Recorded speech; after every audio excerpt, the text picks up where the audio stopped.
Graça e paz, meus irmãos. Que dia maravilhoso. Mais um dia para darmos honra e glória ao nosso Deus Todo-Poderoso. Amém? A jornada de Jesus até a cruz. É uma mensagem poderosa, irmão, e transformadora que a Bíblia nos informa quando lemos e meditamos nela. Vamos percorrer hoje o caminho passo a passo, refletindo sobre o amor e o sacrifício que Ele, o nosso Jesus maravilhoso, nosso Deus, fez por cada um de nós. Vamos ver esse caminho de Jesus até a cruz e como Ele concretizou algo que nos beneficiou para todo sempre. Primeiro ponto que eu quero abordar com vocês, a última ceia. Na noite anterior à sua crucificação, o nosso Jesus se reuniu com seus discípulos. Ali ele se reuniu para a última ceia. A última ceia. E essa ceia, até hoje, ecoa como a última ceia do Senhor. E Jesus ele fala dessa maneira. Uma das palavras dele nessa ceia foi essa: este é o meu corpo que é dado por vós. E diz mais: fazer isto em memória de mim. Lucas 22:19. Aqui nesse ponto, irmão, ele já começa a preparar os corações para o que estava por vir. Os corações dos seus discípulos. Eles não entenderam quando ele disse isso. E olha que muitos se afastaram, foram embora pensando que Jesus estava pregando canibalismo. Segundo ponto, o jardim do Getsemane. Após a ceia, Jesus foi ao jardim do Getsemane para orar a Deus, fervorosamente. Ele estava angustiado e pediu aos discípulos que vigiassem e orassem com ele. Mas os discípulos dormiram, estavam muito cansados. Esse relato é lá em Mateus capítulo 26, versículo 39, meu irmão. Ele disse assim: meu Pai, se possível, passe de mim este cálice. Todavia, não seja como eu quero, mas como tu queres. Meus irmãos, aqui vemos a luta interna de Jesus, mas também a sua submissão à vontade do Pai. Ele sabia que a humanidade só poderia se libertar do pecado e da morte se ele cumprisse com aquilo que o Pai lhe pediu. E por amor, Jesus silenciou-se e foi em direção à cruz. Terceiro, a prisão de Jesus. Judas Iscariotes traiu Jesus, todo mundo sabe, e o entregou aos líderes religiosos por 30 moedas de prata. Jesus foi preso e levado ao Sinédrio, onde foi acusado falsamente e condenado à morte. Lá em Mateus 26, capítulo 26, versículo 47 e 48. E vemos também que Jesus o entregou com um beijo no rosto daquele que o seguia.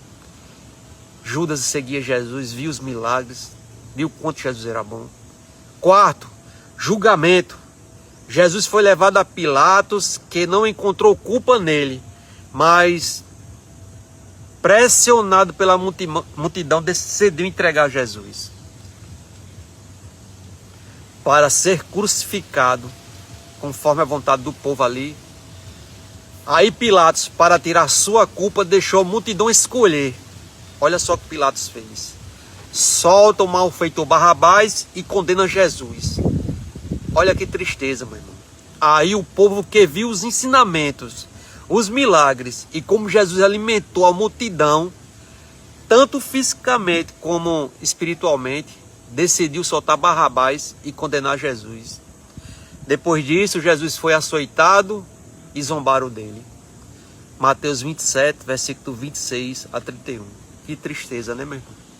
O mesmo povo que seguiu Jesus, viu os milagres, pressionado pelos líderes religiosos, decidiram soltar Barrabás e crucificar Jesus. Se cumpre, né? Que aquele que veio foi negado, não aceitaram. Quinto, a caminhada até o Calvário. Jesus carregou sua cruz pelas ruas de Jerusalém, enfrentando, meus irmãos, escárnios e dor. na trajetória, super esgotado, sem força, quase caindo, já sem força física para carregar a cruz, ele foi ajudado por Simeão de Cirene, que carregou a cruz por ele. Lucas 23, versículo 26. Como ele sofreu até chegar na cruz, não foi, irmão? Como ele sofreu. Sexto, a crucificação. Finalmente, Jesus foi crucificado entre dois ladrões no Calvário. O Evangelho de Lucas, versículo 23, do 39 a 43. E um dos malfeitores blasfemava dele, dizendo: se tu és o Cristo, salva a ti mesmo e a nós. Respondendo, porém, o outro que estava do lado desse ladrão, outro ladrão, repreendia, dizendo: nós, eu e você, na verdade, com justiça recebemos, mas este nenhum mal fez.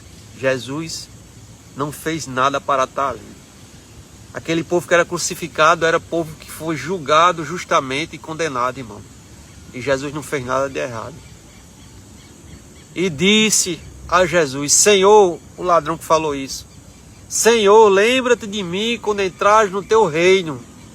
Aí o nosso Jesus, misericordioso, perdoador, um Deus de amor, disse-lhe Jesus: em verdade te digo que hoje estarás comigo no paraíso. E depois Jesus vê o que esse povo que, em vez de aceitar Jesus como rei de Israel, o Messias, o prometido, a luz do mundo, a palavra, a verdade, a verdadeira videira, Emanuel, príncipe da paz, paz eterna, Pai eterno, meu irmão. Eu sou o Cordeiro de Deus que tira pecado do mundo. Eles rejeitaram o Filho de Deus,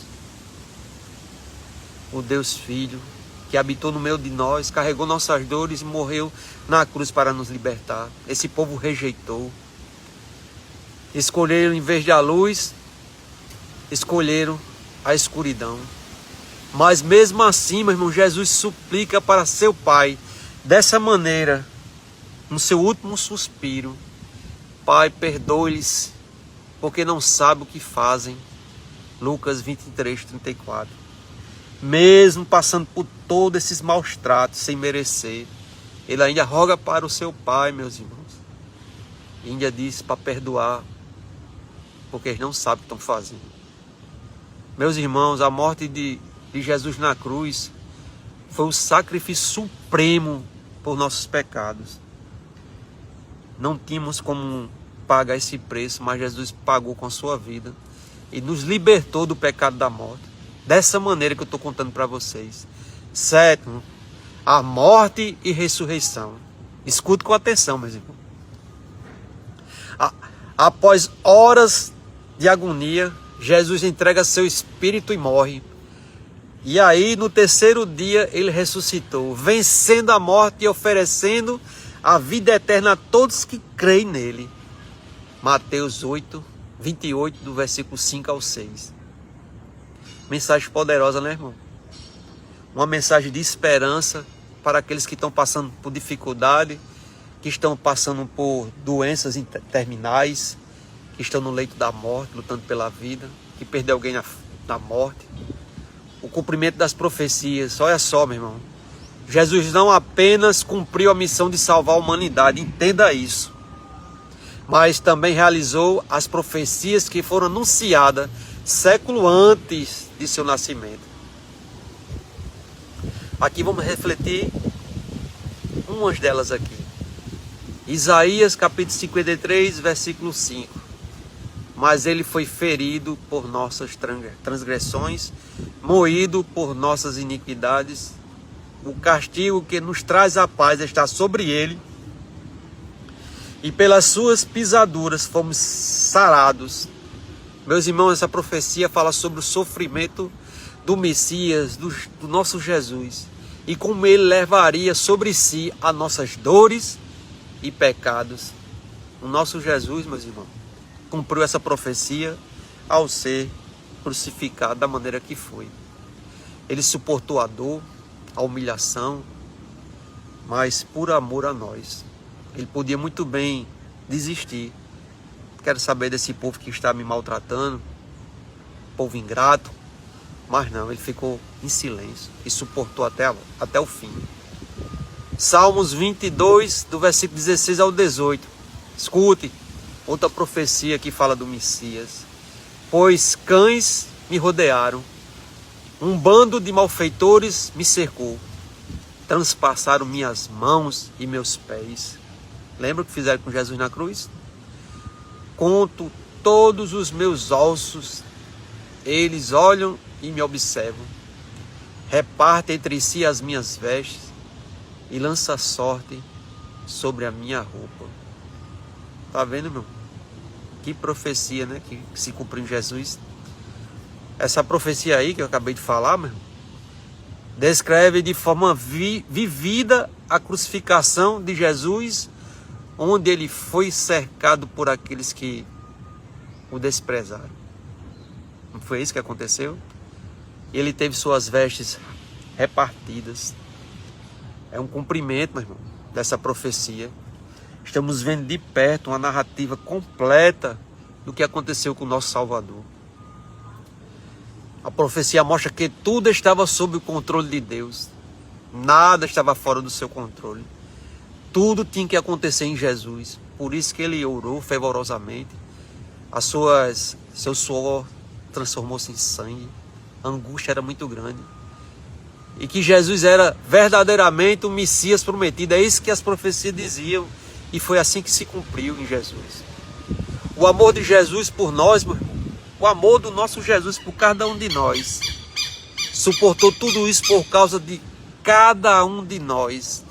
Ele suportou tudo isso por cada um de nós. Ele não queria que ninguém se perdesse, mas que todos tivessem a oportunidade de alcançar a vida eterna. A graça foi derramada a todos, meu irmão. É um presente dado por Deus em Cristo, por ele ter se oferecido da maneira que ele se ofereceu para nos libertar da morte, do pecado, nos dar a vida eterna. Mas é uma graça que é dada. Como é que você recebe essa graça? Sua morte e ressurreição nos oferece perdão e esperança. É isso que a morte de Jesus nos dá. O perdão e a esperança. Se você ainda não entrou se Jesus não entrou ainda na sua vida, eu te convido a fazer isso agora. Deixe ele entrar no seu coração. Meus irmãos,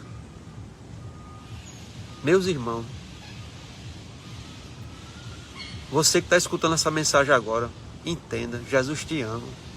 Ele fez tudo isso por você. Tenha um relacionamento íntimo com ele. Busque esse relacionamento. Procure ter Jesus na sua vida como um Deus verdadeiro. Vamos juntos compartilhar essa mensagem de amor, salvação, para que mais pessoas possam conhecer a verdade e a vida que só Jesus pode oferecer. Espalhe essa mensagem. Me ajuda a tocar os corações e levar a esperança de Cristo a todos. E o que eu te peço agora é só isso. Compartilhe esse vídeo com o máximo de pessoas que você puder. Mostre para ela como Jesus encarou a cruz por amor a você, para te libertar do pecado da morte. Através do amor de Deus, a graça foi derramada para todos, e essa graça só foi oferecida por completo porque Jesus te amou, meu irmão. Jesus te amou por completo e se entregou da maneira que ele se entregou, porque ele quer que você tenha uma vida eterna. Ele não quer que você seja destruído. Você está entendendo o que eu estou dizendo? Que essa mensagem você possa espalhar o máximo que você puder. Alcance as pessoas que você ama. Em nome de Jesus.